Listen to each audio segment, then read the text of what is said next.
ഞാൻ Rajitha, AJK college of arts and science ഭാഷാ വിഭാഗത്തിലെ മലയാളം അധ്യാപികയാണ്.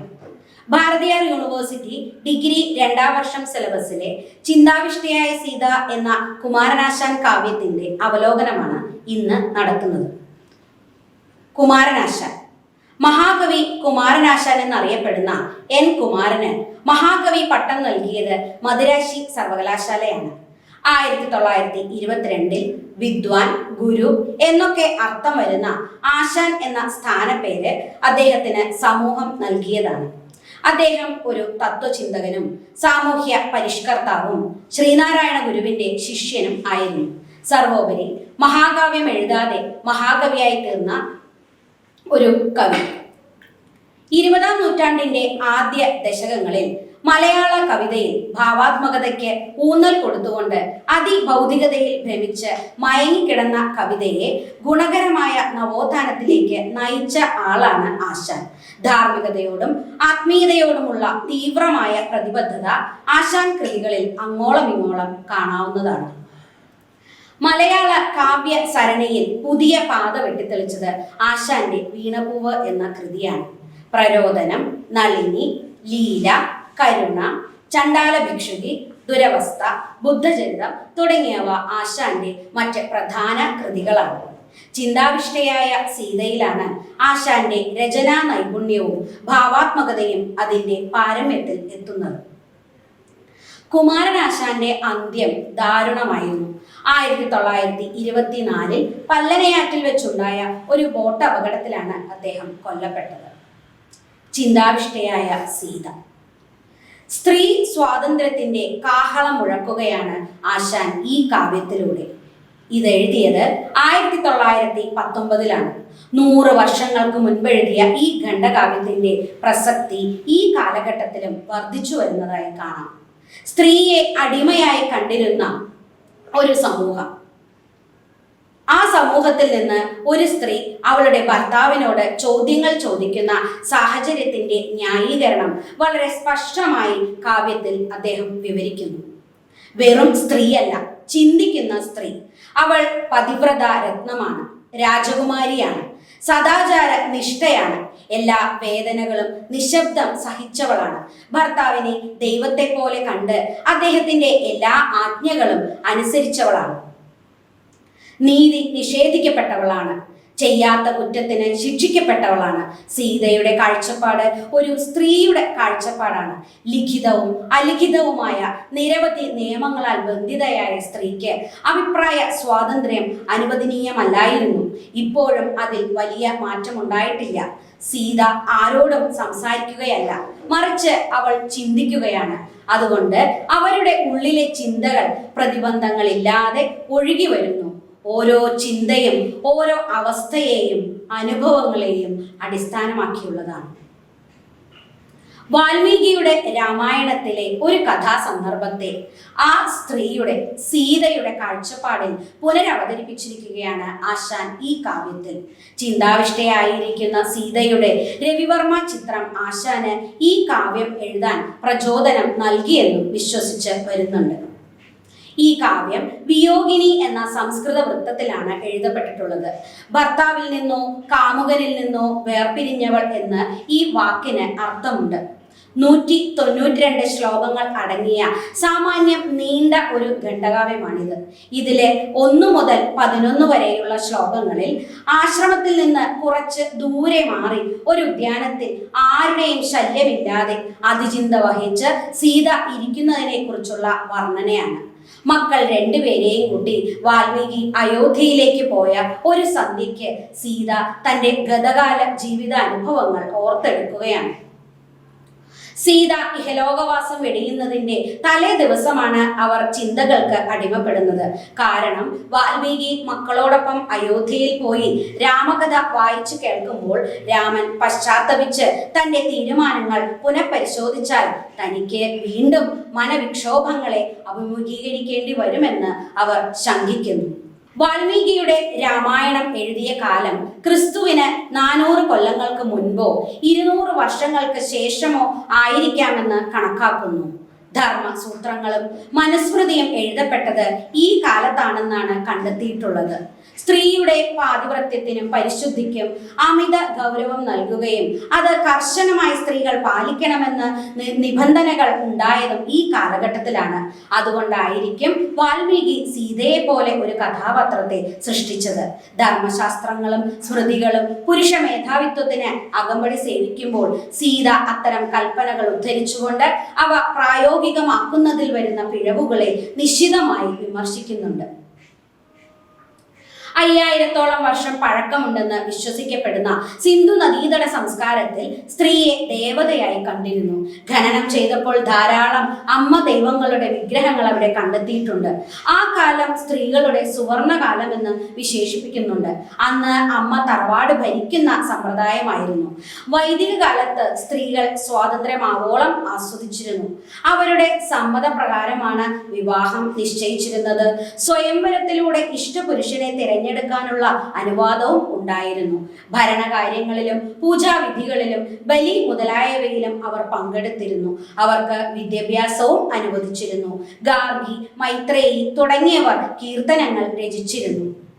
പിന്നീട് ആര്യ അധിനിവേശത്തിന് ശേഷം മനുസ്മൃതിയുടെ പ്രചാരം മൂലം പുരുഷ മേധാവിത്വം നിലവിൽ വന്നുവെന്ന് വിശ്വസിച്ചു വരുന്നു. സതി, പർദ്ദ, ശൈശവ വിവാഹം, ഭാര്യയെ വ്യക്തിപരമായ സ്വത്തായി കാണൽ, വിധവകൾക്ക് പുനർവിവാഹം നിഷേധിക്കൽ തുടങ്ങി സ്ത്രീയെ ബന്ധിപ്പിക്കുവാനുള്ള ചങ്ങലകൾ പിന്നീട് പണിയുകയുണ്ടായി.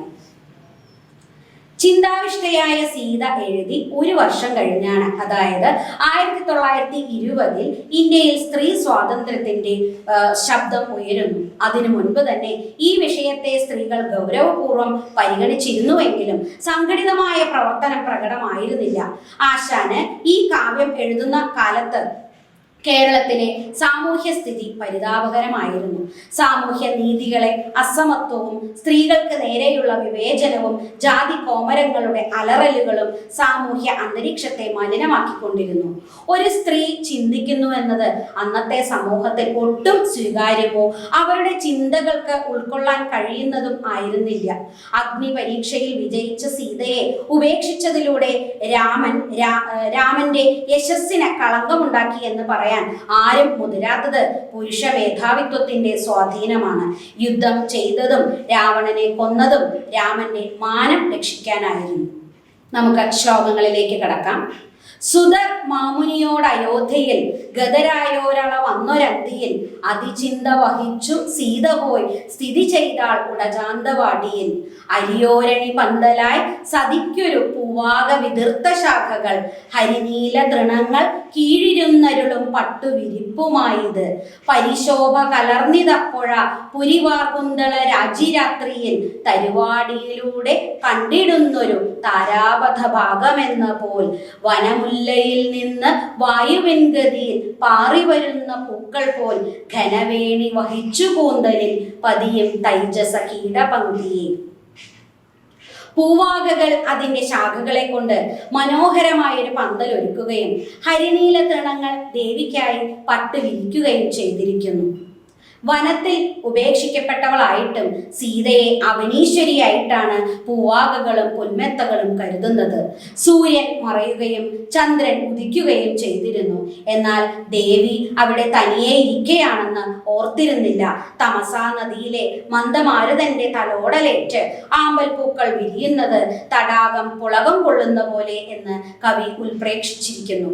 കാട്ടുമരങ്ങൾക്കിടയിലൂടെ പരക്കുന്ന നിലാവ് ആ പ്രദേശം മുഴുവൻ വെള്ളി കൊണ്ട് വാർത്ത പോലെ കാണപ്പെട്ടു എന്ന് കവി വർണ്ണിക്കുന്നു.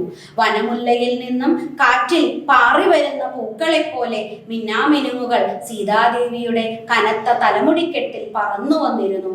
അപ്പോൾ ആ കുന്തള രാജിയുടെ ഒളിമിന്നൽ വൃക്ഷങ്ങൾക്കിടയിലൂടെ നോക്കുമ്പോൾ താരാപഥത്തിന്റെ ഒരു ഭാഗം പോലെ കാണപ്പെട്ടു. ശരീരം മൂടി പുതച്ചിരുന്ന അവർ വൃക്ഷശാഖകൾ പോലെയുള്ള കൈകൾ തുടമേൽ വെച്ചിരുന്നു. പകുതി അടഞ്ഞ മിഴികളാൽ അവർ വെറുതെ നോക്കിയിരുന്നു. കാറ്റിൽ അവരുടെ മുടിയിഴകൾ വളരെ ശക്തിയായി കവിളിൽ ഉരസിയിട്ടും ഇളക്കമില്ലാതെ ഇരിക്കുന്നു സീത. അവരുടെ ചിന്താസമുദ്രത്തിലെ തിരകൾ ഒന്നിനു പുറകെ ഒന്നായി വരുന്ന പോലെ കവിൾത്തടത്തിൽ അതിന്റെ ഭാവങ്ങൾ പ്രകടമാക്കിക്കൊണ്ടിരുന്നു. മനസ്സിന്റെ സങ്കടം അടക്കാൻ കഴിയാതെ വിചാരത്തിന്റെ ഭാഷയിൽ ആ മനസ്വിനി ദുഃഖത്തോടെ സ്വയം സംസാരിച്ചുകൊണ്ടിരുന്നു. തുടർന്നുള്ള വരികളിൽ അവരുടെ നിർഭാഗ്യങ്ങളെ കുറിച്ച് ആലോചിക്കുകയും ഈ ലോകത്തിലും മനുഷ്യരുടെ ജീവിതത്തിലും കാണുന്ന യാഥാർത്ഥ്യങ്ങളുമായി ചേർത്ത് വെച്ചും ശരിവെച്ചും സംസാരിക്കുന്നു. ഒരു നിശ്ചയമില്ലയൊന്നിനും, വരും ഓരോ ദശ വന്ന പോലെ പോവും. ആർക്കും അറിയാത്ത രഹസ്യം അറിയാൻ മനുഷ്യൻ വെറുതെ കൊതിക്കുന്നു. വേനൽ പോയി മഴ വരും, വൃക്ഷങ്ങൾ ഇല പൊഴിക്കും, പിന്നീട് അവ താരും തളിരുമണിയും. കൂരിരുട്ടിൽ താരകളുണ്ട്, സമുദ്രത്തിൽ ദ്വീപുകളുണ്ട്. ഏത് മഹാവിപത്തിലും ഒരു സ്വസ്ഥതയുണ്ട്. വിധിക്ക് ഒരു ജീവിയിലും സ്ഥായിയായ വെറുപ്പില്ല. വിധി ഒരു കൈകൊണ്ട് തല്ലുമ്പോൾ മറ്റേ കൈകൊണ്ട് തലോടുന്നു. ഒരിക്കലും തെറ്റാതെ മനുഷ്യർ പോകുന്ന എല്ലാ വഴികളും ദുർഘടമാണെന്ന് കാണാം. വെളിച്ചവും നിഴലും പോലെ സുഖദുഃഖങ്ങൾ ഉണ്ടാകുന്നു. സുഖവും ദുഃഖവുമായി വരുന്ന സ്ഥിതികൾ ഒന്നാകാം. വലിയ മഹാത്മാക്കൾക്ക് അതറിയാം. അതുകൊണ്ട് അവർ സുഖദുഃഖങ്ങൾ ഒരിക്കലും അലട്ടുന്നില്ല. ദുഃഖം വരാൻ വേണ്ടി ഞാൻ ദുഃഖം അന്തർലീനമായ സുഖം കൊതിക്കുകയില്ല. ദുഃഖം ആഗ്രഹിച്ചു ചെല്ലുകയാണെങ്കിൽ ദുർവിധി ചിലപ്പോൾ എന്നെ കൈവിട്ടേക്കാം. കുറെ നാൾ പഴകുമ്പോൾ ഇരുട്ടും വെളിച്ചമായി തോന്നാം. നിരന്തരം കയ്പ് മാത്രം ഭക്ഷിക്കുന്നവന് കയ്പും മധുരമായി തോന്നാം എന്നാണ് സീത ഇവിടെ സൂചിപ്പിക്കുന്നത്. മുനി ചെയ്ത മനോജ്ഞ കാവ്യമം മനു വംശാധിപൻ ഇന്ന് കേട്ടുടൻ അനുതാപം ഇയന്നിരിക്കണം, തനയന്മാരെ അറിഞ്ഞിരിക്കണം. ഒരു നിശ്ചയമില്ലയൊന്നിനും, വരും ഓരോ ദശ വന്ന പോലെ പോം. വിരയുന്നു മനുഷ്യനേതിനോ, തിരിയാ ലോകരഹസ്യമാക്കുമേ. ഒരു വേള പഴക്കമേറിയാൽ ഇരുളും മെല്ലെ വെളിച്ചമായി വരാം. ശരിയായി മധുരിച്ചിടാം സ്വയം, പരിശീലിപ്പൊരു കയ്പുദാനുമേ. ഭാഗ്യ നിർഭാഗ്യങ്ങൾ വിശ്രമമില്ലാതെ ഈ ലോക ജീവിതത്തിൽ നിത്യവും സംഭവിക്കുന്നു. രണ്ട് പക്ഷങ്ങളിൽപ്പെട്ട ചന്ദ്രനെ പോലെ ദുഃഖത്തോടെ നിലയില്ല കയങ്ങളിൽ പൊങ്ങിയും താണും കുറെ നാൾ കഴിയുമ്പോൾ ഒരാൾക്ക് മായാസമുദ്രത്തെ മറികടക്കാൻ കഴിയുമായിരിക്കും. മൃഗങ്ങൾക്ക് അനവധി ദുഃഖങ്ങൾ ഉണ്ടാകും. വന്ന പോലെ അവയൊക്കെ പോകും. മനുഷ്യർ മാത്രം അവന്റെ ആത്മാഭിമാനം കൊണ്ട് ഒരിക്കലും അവസാനിക്കാത്ത വേദന അനുഭവിക്കുന്നു. ഒരു പുഴുവിനെ പോലെ എൻ്റെ ഇടത്തെ തോള് വെറുതെ തുടിക്കുന്നു. നിഴലിന് പുറകെ പോകുന്ന പൈതലിനെ പോലെ ഞാൻ ഇനി സന്തോഷത്തിന് പുറകെ പോവുകയില്ല. വ്രതചര്യ ഒരു ശീലമായി. സമയം ആത്മീയ വിദ്യയാൽ നീക്കുന്നു. ദുഃഖം പോയി. ബുദ്ധിയുള്ളത് കൊണ്ട് അപമാനം എന്ന ശല്യം എൻ്റെ കൂടെ തന്നെയുണ്ട് എന്ന് സീത ചിന്തിക്കുന്നു. നിലയറ്റ സുഖാസുഖങ്ങളാം അലയിൽ താണും ഉയർന്നുമാർത്തനായി പല നാൾ കഴിയുമ്പോൾ മോഹമാം ജലധിക്കക്കരെ ജീവിയേറിടാം. മഹാമുനി എഴുതിയ കാവ്യം മനുവിന്റെ വംശാധിപന് ഇന്ന് കേട്ടിരിക്കണം. പശ്ചാത്താപം ഉണ്ടായിക്കാണും. മക്കളെയും തിരിച്ചറിഞ്ഞു കാണും. ലോകത്തിന് മോടി കൂട്ടുന്ന സുഖ ദിവസങ്ങളെ ഞാൻ ഓർക്കുന്നു. ദുർവിധിയുടെ നിന്നാഗർഭമായ പുഞ്ചിരി പോലെ അതൊക്കെ മാഞ്ഞു പോയതും. പതിയോടുള്ള സ്നേഹത്തിന്റെ പ്രിയ ഭാവങ്ങൾ നിന്നു പോയിട്ടില്ലെങ്കിലും അവ ഇപ്പോൾ ചിന്തയിൽ ഒരിക്കലും വരുന്നില്ല. പ്രതിധ്വനിയില്ലാത്ത ശബ്ദം പോലെ ഒരു നിമിഷാർദ്ധത്തെ വിരഹം പോലും ഹൃദയഭേദകമായിരുന്നു പണ്ട് സീതയ്ക്ക്. എന്നാൽ ഇപ്പോൾ പ്രണയം തല പൊക്കുന്നില്ല. അത് ഒരു അണലിപ്പാമ്പിനെ പോലെ നിദ്രയിലാണ്. ഇന്ദ്രിയാനുഭൂതി തരുന്ന ചില വിചാരങ്ങൾ സ്വയം ഒഴിഞ്ഞുപോയി. മനസ്സ് ദയെ അർഹിക്കും വിധം പ്രാവുകൾ വെടിഞ്ഞ കൂടുപോലെ ഒഴിഞ്ഞിരിക്കുന്നു. എൻ്റെ ഹൃദയാകാശത്തിലെ അസ്തമിക്കുകയോ ഉദിക്കുകയോ ചെയ്യാത്ത, എന്നാൽ നിരന്തരം പ്രകാശം ചൊരിയുന്ന ഭാസുര ചന്ദ്രൻ ഇപ്പോൾ എൻ്റെ സ്മൃതി ദർപ്പണത്തിലെ പ്രതിബിംബം മാത്രമായി. എൻ്റെ ഗർഭാവസ്ഥയിൽ ഞാൻ എൻ്റെ ജീവിതം അവസാനിപ്പിച്ചില്ല. ഇപ്പോൾ കുട്ടികൾ അവരുടെ പ്രിയ ചേഷ്ടകളാൽ എന്നെ ആനന്ദിപ്പിക്കുന്നു. കുട്ടികൾ അവരുടെ പുഞ്ചിരിയാകുന്ന രശ്മികൾ കൊണ്ട് മനസ്സിലെ ഇരുട്ട് നീക്കുന്നു. മനുഷ്യ ജീവിത വേദനയ്ക്ക് ഔഷധമാണ് കുട്ടികൾ. ക്ഷണമാത്ര വിയോഗമുൾത്തടം വൃണമാക്കുംപടി വാച്ചതെങ്കിലും പ്രണയം തലപൊക്കിടാതെ ഇന്നണലിപ്പാമ്പ് കണക്കെ നിദ്രയായി. ഓർമ്മകൾ ഒന്നൊന്നായി സീതയുടെ മനസ്സിലേക്ക് വരുന്നത് ആശാൻ ചാരുതയോടെ പകർത്തിയിരിക്കുന്നു. ലക്ഷ്മണനോട് കടുത്ത വാക്കുകൾ പറഞ്ഞതിലുള്ള ഖേദം സീത രേഖപ്പെടുത്തുകയും ചെയ്യുന്നു. അദ്ദേഹത്തോട് പൊറുക്കാൻ സീത ആവശ്യപ്പെടുന്നു. അതിനു മുമ്പ് സീതാദേവി താൻ എടുത്ത തീരുമാനങ്ങളും അവയുടെ ശരി തെറ്റുകളും വിശകലനം ചെയ്യുന്നു. അഗ്നിശുദ്ധി വരുത്തിയ എന്നെ വെടിയാൻ ലക്ഷ്മണന് കൽപ്പന നൽകിയപ്പോൾ എൻ്റെ ലോകം ഇരുണ്ടു. ഞാൻ ഇടിവെട്ടേറ്റ പോലെ വീണു. എനിക്ക് മരിക്കാൻ തോന്നി. പക്ഷേ ഞാൻ ഗർഭവതിയായിരുന്നു. എന്ത് ചെയ്യണമെന്ന് എനിക്കറിയില്ലായിരുന്നു. ഗതി മുട്ടിയിട്ടും ബുദ്ധിസ്ഥിരത നഷ്ടപ്പെടുത്താതെ ദുഃഖത്തിൻ്റെ ഭാരം കുറയുമെന്ന് ഞാൻ ആശിച്ചു. മനസ്സ് ആത്മഹത്യാ ചിന്തയിൽ നിന്നും മോചനം നേടിയത് ഭാഗ്യമായി. എൻ്റെ പാകം വന്ന പക്വത കൊണ്ട് കുലത്തിന് മാനഹാനി ഉണ്ടായില്ല എന്ന് അവൾ ചിന്തിക്കുന്നു. പിന്നെ അവർ സാരോപദേശങ്ങൾ നൽകുന്നു. ഓരോ സംഭവങ്ങളും വിവരിക്കുമ്പോൾ അതിനെ കൂടുതൽ വ്യക്തമാക്കാൻ ആശാൻ ഉപയോഗിച്ചിരിക്കുന്ന ഉപമകൾ വളരെ ഹൃദ്യമാണ്. ക്ഷമയെപ്പോലെ നന്മ ചെയ്യാൻ ഒരു ബന്ധവുമില്ല. ദുഃഖത്തെ പോലെ അറിവ് പകരുന്ന മറ്റൊരു ഗുരുവുമില്ല. ഭാരമുള്ള ചിന്തകളെക്കുറിച്ച് ഞാൻ ചിന്തിക്കുകയില്ല. എൻ്റെ ഹൃദയത്തിൻ്റെ ഇടനാഴിയിലേക്ക് ഈയൽ പോലെ ചിന്തകൾ പറന്നെടുക്കുന്നു. അലസതയുടെ യവനിക നീക്കി ചില ദിവസങ്ങളിൽ ചിന്താധാരകൾ സ്ഫുരിക്കുമ്പോൾ അവർ ഋതുക്കളിൽ പൂത്തുല്ലസിക്കുന്ന വല്ലി പോലെ ലക്ഷ്മണനോട് ക്ഷമ ചോദിക്കുന്നതിന് മുമ്പ് ലക്ഷ്മണന്റെ സേവനങ്ങളെ ദേവി ഓർക്കുന്നു. കൊട്ടാരത്തിലോ കാട്ടിലോ എന്ന വ്യത്യാസമില്ലാതെ നീ ഞങ്ങളെ പരിചരിച്ച് താമസിച്ചു. നിന്റെ മുഖത്തെ പ്രകടമായ വിനയം ഓർക്കാതെ നിന്നെ കുറിച്ച് എനിക്ക് ചിന്തിക്കാനേ വയ്യ. ശത്രുക്കൾക്ക് ഭീഷണിയായോനെ, നിന്റെ നിഷ്ഠാപൂർവമായ പരിചരണങ്ങൾ ഇല്ലാതിരുന്നെങ്കിൽ കാനന ഭംഗി ഞങ്ങൾക്ക് ആസ്വദിക്കാൻ കഴിയില്ലായിരുന്നു. പിന്നെ കാട്ടിൽ ഉപേക്ഷിക്കാൻ കൂടെ വന്ന ലക്ഷ്മണന്റെ ഭാവങ്ങൾ അവർ ഓർക്കുന്നു.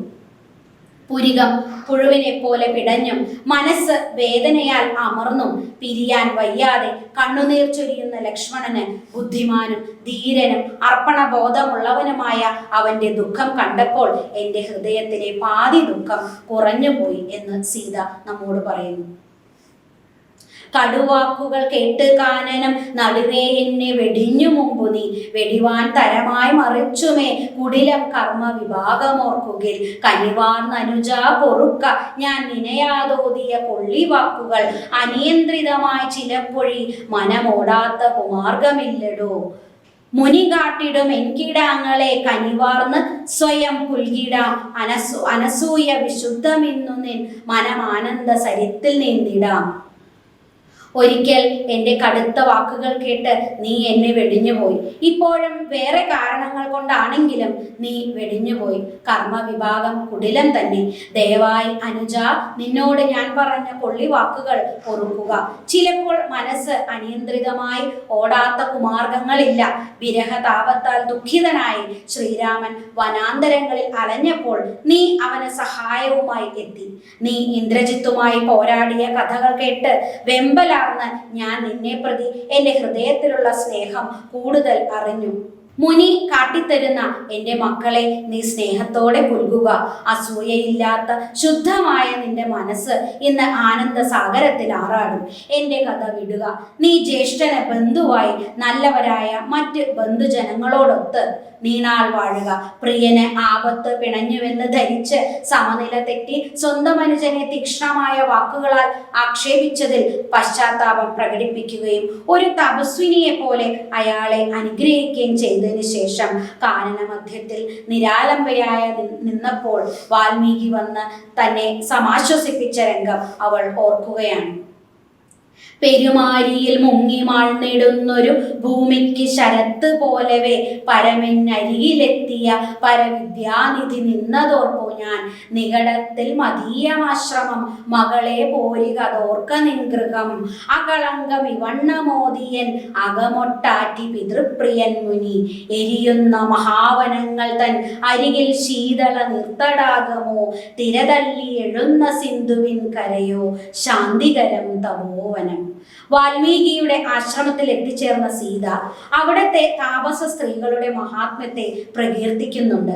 സമുദ്രം പോലെ പരന്നു കിടക്കുന്ന ഭാവി കാലത്തിൽ വേദങ്ങളും ധർമ്മശാസ്ത്രങ്ങളും ആണ്ടുപോയാലും ഈ സതിമാർ വാണിടുന്ന ഭൂമി ധന്യമായിരിക്കുമെന്ന് അവർ ചിന്തിക്കുന്നു. തന്നെ ദുർവിധി കാനനത്തിൽ എത്തിച്ചെങ്കിലും ഇവരോടൊപ്പം കഴിയാൻ ലഭിച്ചത് അനുഗ്രഹമായി എന്ന് അവൾ കരുതുന്നു. ഇതിഹാസ പുരാണ സൽക്കഥാ ശ്രുതിയാൽ ജീവിത ഭൂനനച്ചിവർ ചിതമായി അരുളുന്നു ചേതനാലതയിൽ പുഷ്പഫലങ്ങളാർക്കുമേ.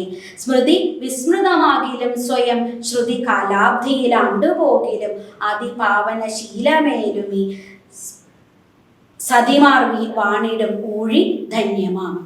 ഒന്നാം ഭാഗം ഇവിടെ അവസാനിക്കുന്നു.